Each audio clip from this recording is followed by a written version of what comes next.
नमस्कार दोस्तों, मेरा नाम है शुभम और आज हम करेंगे ओलिव के मॉक का सॉल्यूशन। चलिए बिना किसी देरी के आज का सेशन स्टार्ट करते हैं। पहला क्वेश्चन है कि अगर tan थीटा 9 प्लस 4 रूट 5 है तो हमसे कोसेक और सेक का मान पूछ रहा है। भैया अगर tan 9 प्लस 4 रूट 5 है, ठीक है, तो कॉट कितना होगा? कॉट थीटा हम जानते हैं कि tan का उल्टा होता है। इनके स्क्वायर के डिफरेंस कितना होगा? एक होगा। 81 माइनस 80, यानी कि इसको जब हम रेशनलाइज करेंगे तो 9 माइनस 4 रूट 5 होगा।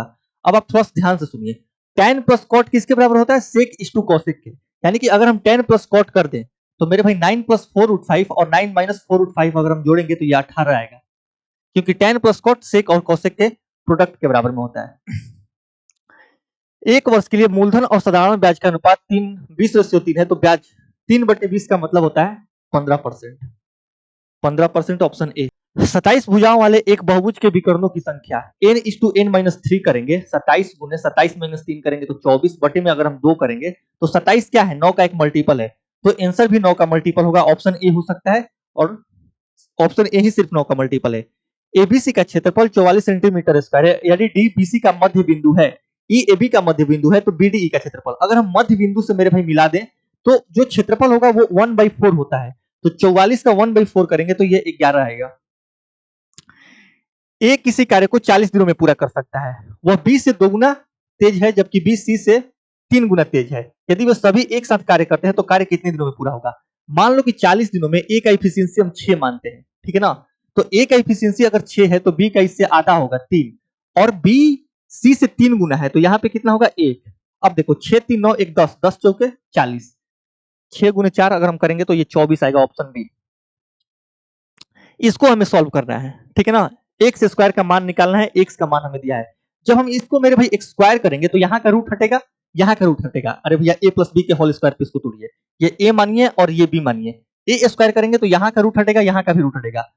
माइनस का रूट 15/4 और प्लस का रूट 15/4 कटेगा, आएगा सिर्फ यहाँ पे 2 प्लस 2ab। अगर हम करेंगे मेरे भाई तो यहाँ पे एक रूट के अंदर क्या आएगा? 1 माइनस 15/4, सॉरी 15/16 हो जाएगा ना, 4 गुने 4 16। जब हम इसको सॉल्व करेंगे तो 2 प्लस 2 गुने अगर हम यहाँ पे देखें तो 16 कहीं 16 और 15, 1/16 का मतलब होता है 1/4। 2 इसको काटेगा 2 बार में, यानी कि 2 प्लस 1/2 ढाई, ढाई ऑप्शन बी है। यातायात की निगरानी के लिए 186 मीटर ऊंचा एक सिग्नल टावर उपयोग किया जाता है। टावर की चोटी से टावर की विपरीत दिशाओं में दो वाहनों के अवतल कोण, अवतल यानी कि अवनमन कोण या फिर जो भी मान लो 30 डिग्री और 60 डिग्री है, तो वाहनों के बीच की दूरी अगर ये मान लो कि 186 है, इधर हम माने तो 30 डिग्री है, और मेरे भाई अगर हम इधर माने तो ये 60 डिग्री है, ठीक है। अगर 60 के सामने मान लो कि √3 है तो यहाँ पे ये 1 होगा। 30 के सामने √3 है तो 60 के सामने इसका √3 यानी कि 3 होगा। अब √3 का वैल्यू दिया है 186, ठीक है। दोनों के बीच की दूरी निकालनी है, यानी कि 3 1 4 यूनिट का मान निकालना है। अगर आप इसको सॉल्व करोगे मेरे भाई तो आप √3 से ऊपर और नीचे मल्टीप्लाई कर दो। √3 से मल्टीप्लाई करोगे तो नीचे आएगा 3, 3 इसको काटेगा, 3 6 18, 3 दूनी 62 गुने 4 √3 होगा, 4 दूनी 8 और 6 चौके 24, 248 √3 होगा इस क्वेश्चन का आंसर। 248 √3 मुझे लग रहा है कि ऑप्शन बी हो जाएगा। अगर आप ये एक को काटो तो यहाँ पे एरर है थोड़ा बहुत। चलते हैं नेक्स्ट क्वेश्चन पे। एक पंसारी को 18 रुपए पर केजी और 25 रुपए पर केजी वाली दो किस्म की चीनी किस अनुपात में मिलाया जाना चाहिए जिससे कि परिणामी मिश्रण की कीमत 21 रुपए हो जाए? 18 और 25 का अंतर कितना है? 7। 18 से 25 होता है, तो जो भी रेशियो हम बांटेंगे वो 7 का या तो फैक्टर आएगा उसका सम, या फिर 7 ही आएगा। जैसे 4 3 7, ऑप्शन सी हो जाएगा। 4 5 और 3 तो बनेगा ही नहीं, गैप 7 का है तो 7 का फैक्टर बनेगा रेशियो, या फिर 7 बनेगा। ए और बी ने क्रमशः 500 रुपए और 450 रुपए के निवेश के साथ एक व्यवसाय शुरू किया।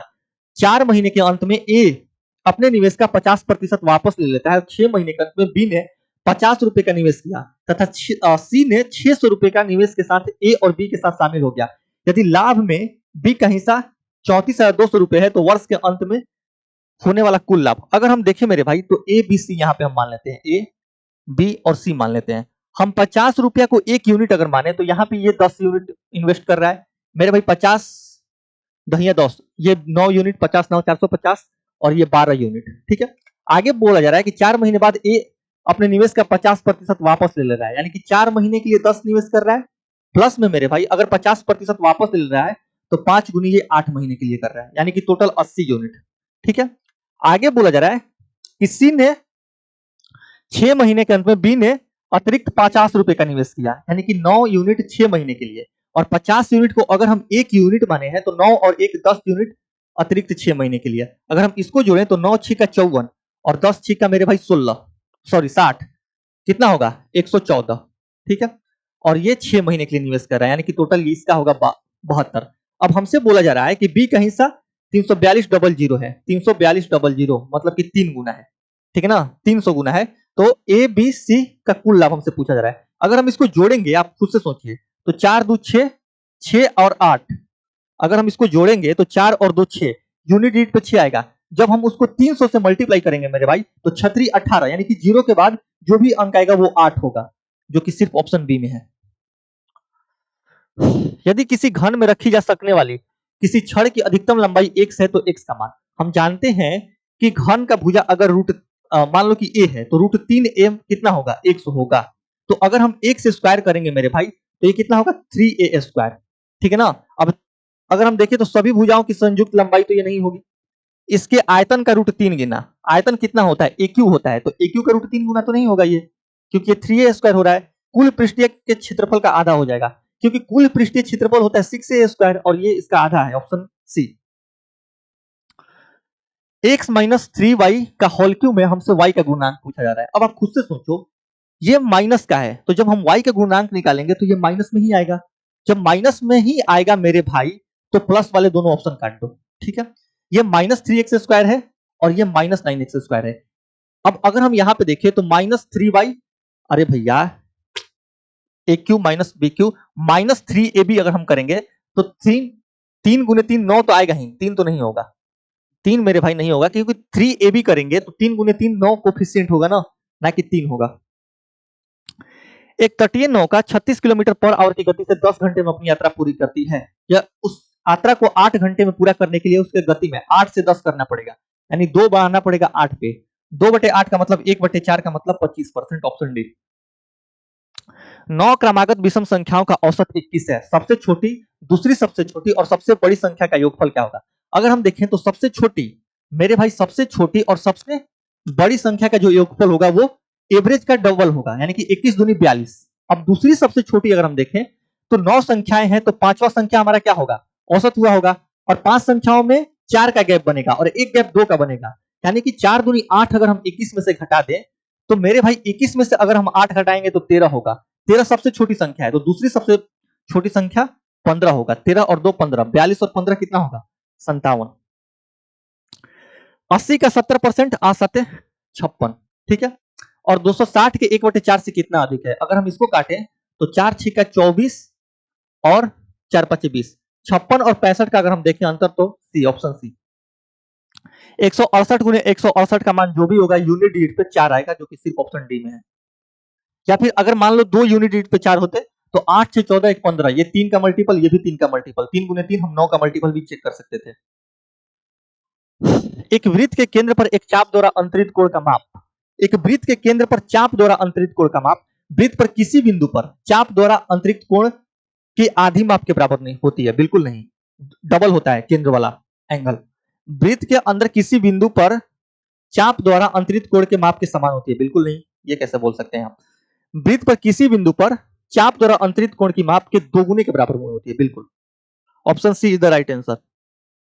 एक पंसारी चावल 30 रुपए पर केजी और गेहूं 20 रुपए पर केजी खरीदता है। वो चावल 36 रुपए पर केजी और गेहूं मेरे भाई 18 रुपए पर केजी पर बेचता है। यदि वो बराबर मात्रा में बेचता है तो उसका कुल लाभ, अगर हम यहाँ पे देखें मात्रा बराबर है तो 30 और 20 50, इसका क्या आया, सीपी आया, ठीक है। और एसपी देखें तो 36 और 18 54, कितना फायदा हो रहा है 4 का, किस पे 50 पे, तो 4/50 का मतलब होता है 8%, ऑप्शन बी। जीसीडी के रूप में 53 प्राप्त करने के लिए 610 और 928 में से घटाई जाने वाली संख्या। अब आप खुद से सोचो, जीसीडी मतलब ग्रेटेस्ट कॉमन डिवीजर, या फिर आप इसको एचसीएफ भी बोल सकते हो। 53 दहिया अगर हम देखें 610 के पास हम जाते हैं, ठीक है ना, तो 530 होगा, मतलब 530 पूरी तरीके से कट जाएगा। अगला अगर हम नंबर देखें तो इसमें 53 ऐड करना पड़ेगा, यानी कितना होगा 583। अब आप यहां से देखो 630 और 583 का गैप कितने का है मेरे भाई, 17 और 10 27 का, यानी कि जब आप 27 घटा दोगे ना तो आपको ये नंबर मिल जाएगा। और अगर मान लो 27 घटाने पे नहीं होता है तो ये जो अगला नंबर होगा वो 53 के गैप पे होगा, तो ये 4-4 के गैप कैसे बन सकते हैं? ये तो ऐसे ही खत्म हो जाएंगे। हमसे इसका मान पूछा है, x का मान। हम जानते हैं कि अगर ये संख्या प्रोपोर्शन में है तो इन दोनों का प्रोडक्ट इन दोनों के प्रोडक्ट के बराबर में होंगे। जब हम इन दोनों का प्रोडक्ट निकालेंगे मेरे भाई तो q से q कट जाएगा, यानी कि यहाँ पे आएगा p बटे में c, p बटे में c, और ये किसके बराबर में होगा? x गुने r बटे में c, x गुने r बटे में c, c से c कटेगा, x का मान अगर हम देखें तो p बटे में r, p बटे में r, option B is the right answer. एक ऐसे त्रिभुज का क्षेत्रफल ज्ञात कीजिए जिसके शीर्षों के निर्देशांक 1, 5, 3, 6 और -8 और 3 है। अगर हम देखें यहाँ पे तो 1 बटे में 2 x कितना है? 1, 5 -6 करेंगे, सॉरी 1:2, अगर हम देखें यहाँ से तो 6 -3 करेंगे तो ये 9 हो जाएगा। प्लस में अगर हम देखें तो मेरे भाई यहाँ पे 3 अगर हम देखें तो -3 और -5 -8 हो जाएगा, ठीक है। और आगे अगर हम देखें तो यहाँ पे -8 और आगे 5 माइनस कितना होगा? अगर हम यहाँ पे देखें तो ये इसका कोऑर्डिनेट -8, वाइट वहां पे देखेंगे तो 5 - 6 -1 ये हो जाएगा। जब हम इसको सॉल्व करेंगे मेरे भाई तो ये 1 बटे में 2, ये 9 -24 और ये +8, ठीक है। 8 9 17, 17 में से अगर हम 24 घटाने तो ये माइनस का कितना आएगा? माइनस का 7, -8 बटे में 2 3.5। अब यहाँ पे एरिया निकालना है तो एरिया कभी निगेटिव में नहीं होता, 3.5 हम आंसर मार देंगे, ऑप्शन ए बिल्कुल। एबीसी और डीसीबी समान आधार बीसी पर इस प्रकार है कि एबीसी सर्वांगसम है, यानी कि कॉन्ग्रुएंट है डीसीबी के, यदि डीबी परपेंडिकुलर है बीसी के, ठीक है ना। इसका मतलब कि राइट एंगल ट्रायंगल है। और यहाँ पे बोला जा रहा है कि एसी बराबर बीसी है, यानी कि एसी बराबर बीसी का मतलब कि ये आइसोसेलेस ट्रायंगल है, और दोनों अगर कॉन्ग्रुएंट है तो एक राइट एंगल ट्रायंगल दूसरे राइट एंगल ट्रायंगल के कॉन्ग्रुएंट हो सकता है, ठीक है ना। अब यहां से आप देखो कि अगर एसी बराबर बीसी है तो ये राइट एंगल ट्रायंगल तो है ही, साथ में ये आइसोसेलेस राइट एंगल ट्रायंगल है। तो हमसे पूछा जा रहा है सीटी का मान, ठीक है। बीसी पर इस प्रकार है, आधार अगर हम मान ले यहां से भैया बीसी, ठीक है ना। तो आगे बोला जा रहा है एबीसी और डीसीबी समान आधार पर है, इस प्रकार है कि एबीसी और डीसीबी है, यदि डीबी परपेंडिकुलर है बीसी के, तो यहां पे अगर हम डीबी मान ले तो ये परपेंडिकुलर हो जाएगा, ठीक है। इसको हम यहां से मिला दिए। आगे क्या बोला जा रहा है? अब एक कौन सा ट्रायंगल है? एबीसी है, तो ये भी ऐसे होगा, ये भी राइट एंगल ट्रायंगल होगा, तभी तो ये दोनों बराबर होंगे ना। अब ये क्वेश्चन सॉल्व हो गया, दोनों जो ट्रायंगल ये कॉन्ग्रुएंट है। और कुछ एसी बराबर बीसी है, एसी बराबर बीसी, अगर मान लो ये 1 यूनिट है तो ये भी 1 यूनिट, और अगर कॉन्ग्रुएंट है तो ये भी 1 यूनिट होगा। हमसे पूछा जा रहा है कि सीडी का मान, सीडी का मान हमें बताना है बीडी के कोरेस्पॉन्ड में। तो सीडी क्या होगा? 1 तो ये √2, यानी कि जो भी सीडी होगा वो बीडी का √2 गुना होगा, तो हम बोल सकते हैं √2 बीडी। हाँ, नीचे दिए गए प्रत्येक प्रश्न में एक प्रश्न और उसके नीचे 2 कथन दिए गए हैं। आपको निर्धारित करना है कि कथन में उपलब्ध सूचना प्रश्न का उत्तर देने के लिए पर्याप्त है अथवा नहीं, ठीक है। जगत ने अपनी दर्जी की दुकान के लिए 2 कपड़े खरीदे, ए और बी। दोनों कपड़ों में से किसका मूल्य अधिक है?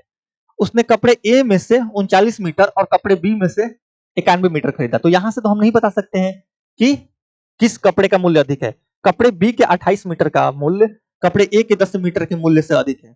इस स्टेटमेंट से भी हम नहीं बता सकते हैं, ठीक है ना। कैसे बता सकते हैं कि किसका मूल्य अधिक है?